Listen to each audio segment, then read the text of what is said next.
Assalamualaikum warahmatullahi wabarakatuh. Perkenalkan, kami dari kelompok 2. Pada kesempatan kali ini, kami akan menyampaikan sebuah topik yang sangat penting dalam dunia produksi dan akuntansi biaya, yaitu aliran biaya produksi pada perusahaan manufaktur. Mungkin sebagian dari kita mengira bahwa proses produksi hanya soal mengubah bahan mentah menjadi barang jadi.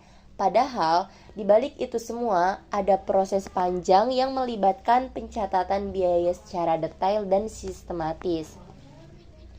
Melalui presentasi ini, kami akan mengajak kalian untuk memahami bagaimana biaya mengalir dalam perusahaan manufaktur dan betapa pentingnya pengelolaan biaya bagi keberlangsungan sebuah bisnis. Yuk simak videonya. Yang pertama, kita akan membahas 4 perbedaan utama antara perusahaan manufaktur dan perusahaan dagang. Yang pertama, dari segi kegiatan utamanya. Perusahaan manufaktur itu terfokus pada proses produksi, artinya mereka mengolah bahan mentah menjadi produk jadi. Contohnya seperti pabrik sepatu yang mengubah kulit dan bahan lain jadi sepatu siap pakai. Sementara itu, perusahaan dagang tidak memproduksi barang sendiri. Mereka membeli barang dari produsen dan langsung menjualnya kembali ke konsumen tanpa mengubah bentuk barangnya. Misalnya, seperti toko elektronik yang menjual TV dari pabrik ke konsumen. Yang kedua, persediaan barang. Perusahaan manufaktur memiliki beberapa jenis persediaan, mulai dari bahan mentah, barang dalam proses, hingga barang jadi. Sedangkan perusahaan dagang hanya punya satu jenis persediaan, yaitu barang dagang yang siap untuk dijual. Yang ketiga, dari segi biaya produksi. Perusahaan manufaktur tentu memiliki biaya produksi yang cukup kompleks. Mereka harus mengeluarkan biaya untuk bahan baku, tenaga kerja, dan biaya operasional pabrik seperti listrik, mesin, dan lainnya. Berbeda dengan perusahaan dagang yang tidak melakukan proses produksi. Jadi, biaya yang dikeluarkan lebih fokus ke pembelian barang dan biaya operasional, seperti sewa toko, transportasi, dan gaji karyawan. Yang keempat, kita lihat dari contoh perusahaannya. Perusahaan manufaktur misalnya seperti pabrik tekstil, produsen mobil, dan perusahaan makanan. Sedangkan perusahaan dagang contohnya bisa kita temui sehari-hari, seperti toko pakaian, supermarket, atau toko elektronik.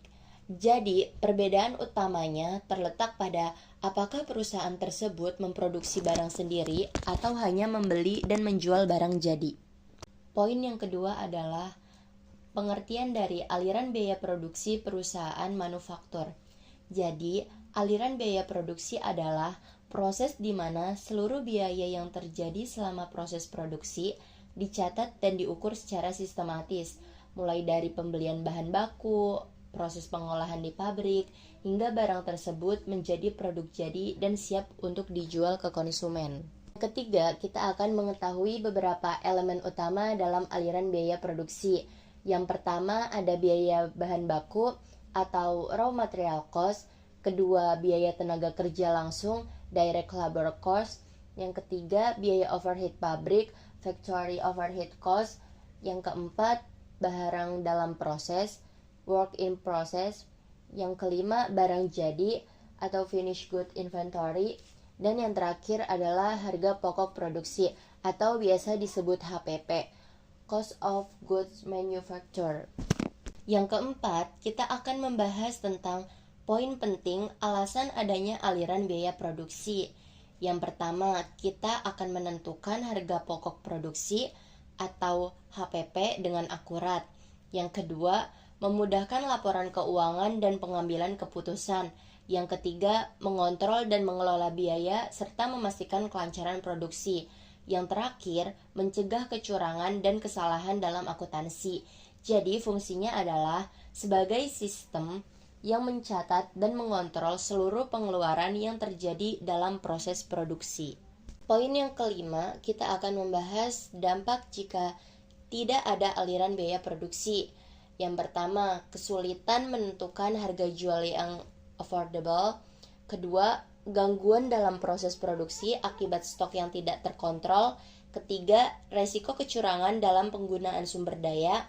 Keempat, potensi pemborosan dalam efisiensi tinggi, dan yang kelima adalah laporan keuangan yang tidak akurat. Keenam, tujuan adanya aliran biaya produksi. Pertama, mengontrol dan mengelola biaya produksi serta menentukan harga pokok produksi secara akurat.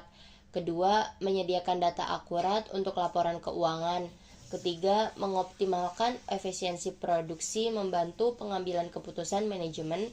Dan yang terakhir adalah kita dapat menjaga stabilitas keuangan perusahaan.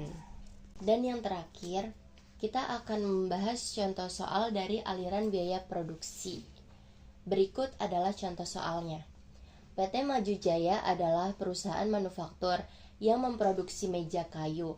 Berikut adalah data biaya produksi selama bulan Desember 2024. Bahan baku awal sejumlah 50 juta, pembelian bahan baku sejumlah 200 juta, bahan baku akhir 30 juta, biaya tenaga kerja langsung 120 juta, biaya overhead pabrik 80 juta, produk dalam proses awal 40 juta, dan produk dalam proses akhir senilai 35 juta. Pertanyaannya adalah, yang pertama, hitunglah total bahan baku yang digunakan dalam produksi.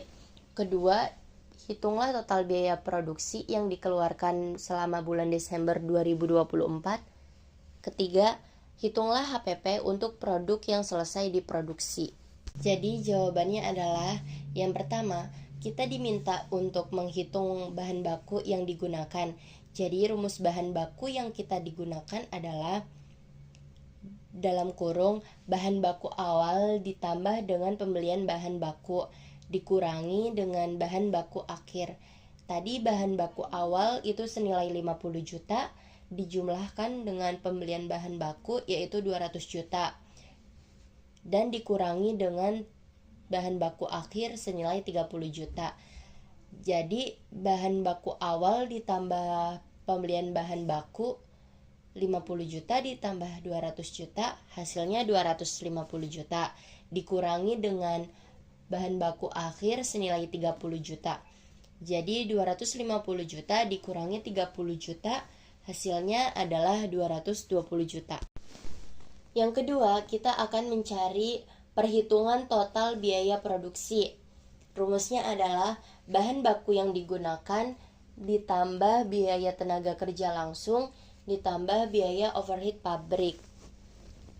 Jadi bahan baku yang digunakan kita dapat senilai 220 juta itu kita dapatkan dari perhitungan yang awal ketika kita sedang mencari bahan baku yang digunakan. Sedangkan biaya tenaga kerja langsung senilai 120 juta itu kita dapat dari soal, dan biaya overhead pabrik senilai 80 juta kita dapat dari soal juga. Jadi kita jumlahkan 220 juta ditambah 120 juta ditambah 80 juta dan hasilnya adalah 420 juta. Yang ketiga, kita akan mencari perhitungan harga pokok produksi atau biasa disebut dengan HPP. Rumusnya adalah buka kurung total biaya produksi ditambah dengan produk dalam proses awal tutup kurung dikurangi dengan produk dalam proses akhir. Jadi total biaya produksi itu kita ambil dari setelah kita mencari perhitungan total biaya produksi senilai 420 juta, kita taruh di total biaya produksi ditambah produk dalam proses awal itu senilai 40 juta, itu kita dapat dari soal dan dikurangi dengan produk dalam proses akhir itu senilai 35 juta, itu kita dapat dari soal. Jadi 420 juta ditambah 40 juta adalah 460 juta dikurangi dengan 35 juta dan hasilnya adalah 425 juta. Jadi kesimpulan yang dapat kita ambil adalah aliran biaya produksi mencatat semua biaya yang dikeluarkan dari awal pembelian bahan baku hingga produk selesai dan dijual. Tujuan utamanya adalah untuk menentukan harga pokok produksi, mengontrol biaya, dan memastikan efisiensi produk. Tanpa aliran biaya produksi, perusahaan akan mengalami kesulitan dalam menentukan harga jual, mengelola stok, serta menjaga keuntungan tetap sehat. Semua materi yang kami jelaskan kami dapatkan dari berbagai sumber di beberapa link berikut ini. Demikianlah presentasi yang dapat kami sampaikan mengenai aliran biaya produksi pada perusahaan manufaktur. Kami berharap materi yang kami sajikan bisa memberikan pemahaman baru serta menambah wawasan bagi kita semua. Kami menyadari bahwa penyampaian ini masih jauh dari kata sempurna. Terima kasih atas perhatian dan waktu yang telah diberikan. Semoga kita semua selalu diberi kemudahan dalam belajar dan sukses dalam setiap prosesnya. Sampai jumpa dan salam hangat dari kami. Wassalamualaikum warahmatullahi wabarakatuh.